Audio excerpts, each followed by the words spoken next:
over in the US, who would have thought an ad for jeans would somehow become embroiled in some sort of Nazi controversy? But, well, it's happened. I'm sure you've heard of Sydney Sweeney, the American actress. She's featured in an ad for American Evil. Evil. I've got it on the brain now. American white supremacy. American Eagle. There's certain people who think they should be called American Evil, but it's a clothing company called American Eagle. She's done an ad for their jeans. Take a look. Genes are passed down from parents to offspring, often determining traits like hair color, personality, and even eye color. My genes are blue. Sydney Sweeney has very genes.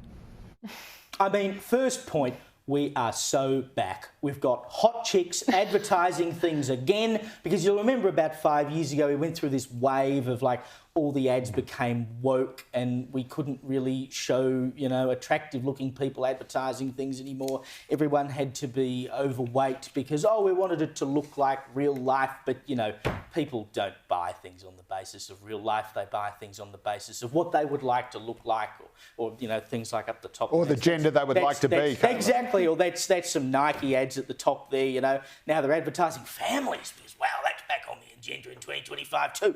But this particular ad is apparently Nazi propaganda, and this is a headline that's been running in the biggest newspapers and news outlets around the world because she references genes. Yes, apparently this is all some sort of code when she's a white woman with blonde hair and blue eyes talking about genes. She actually means Nazis. Take a look at this.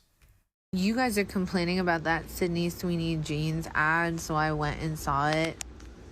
That's Nazi propaganda. And now we have this interesting ad with a play on words where we pass on blue genes to those genetically with blue eyes. I mean, it's no accident that Sydney Sweeney's initials are SS. Should we be surprised that a company whose name is literally American Eagle is making fascist propaganda like this? Look, I'm not saying that Sydney Sweeney personally wrote this ad to revive the Third Reich, but American Eagle absolutely knew what they were doing here. Amazing, amazing. This stuff just writes itself. I didn't know, Joe, when Neil Diamond sang about being forever in blue jeans, that was like some sort of Nazi anthem. Yeah, obviously, and now advertising jeans and saying things, oh, it's all Nazis.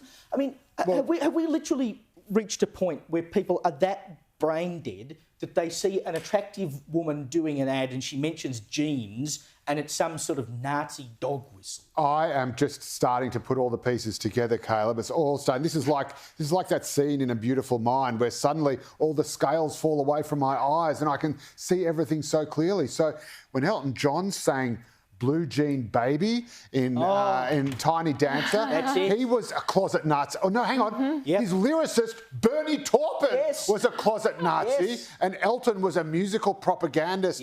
Correct. When Janis Joplin said that she was feeling near as faded as my jeans in Me and Bobby McGee, that means Janis Joplin, also, you know, feminist rock icon, and Nazi, was propagandist, as well as, of course, Chris Christopherson, because he wrote that song. So they're obviously a Nazi couple. And then it just gets better and better. I mean, if we're talking about initials that mean if you've got the same initials as something, it must be you are the same as that thing. So well, your initials are the same as John Howard's. I mean, you must be a Liberal, John. That's right. I am John Howard, and my beloved friend Christina Kershaw-Keneally has the initials KKK.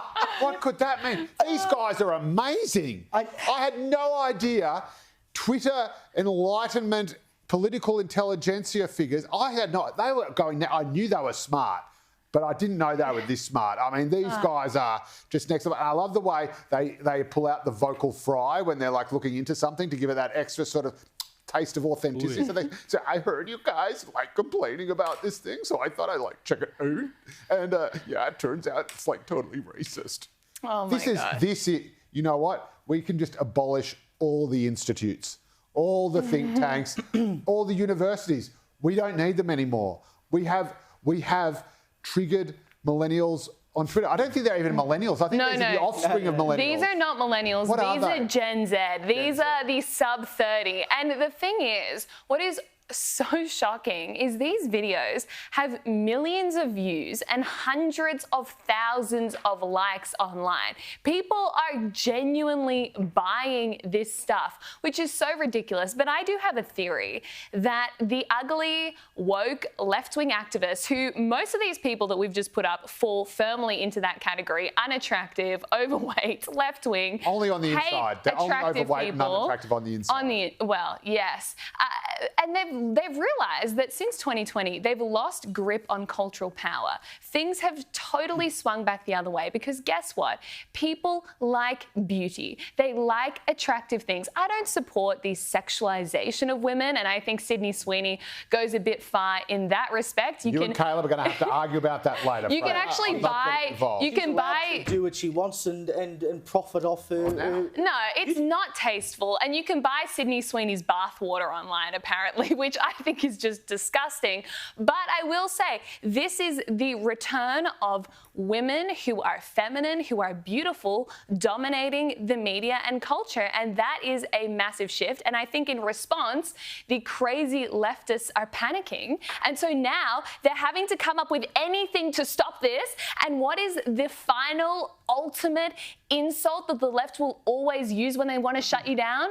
Nazi. Yeah, because it's sort of like once you've been branded with that, how do you come back? Exactly. From it, is the idea. And this is like, Sir Roger Scruton, God rest his soul, wrote excellently about beauty and how we crave beauty, and in particular how that has been taken away from us in so many facets of our life, in art, in architecture, and the influence that beauty has on our lives and our psyche. And I think we're maybe getting to a point now, tipping point, where we've realised how much we're missing because beauty has been stripped from so much of our lives that we're trying to get it back in some way. So look, we've started with attractive people in advertisements, but I'll be happy when they get onto architecture and things. That's why I went on Instagram. People were just crying out for it, and I thought, got to give the housewives in Australia what they want. Got to give them beauty. So good.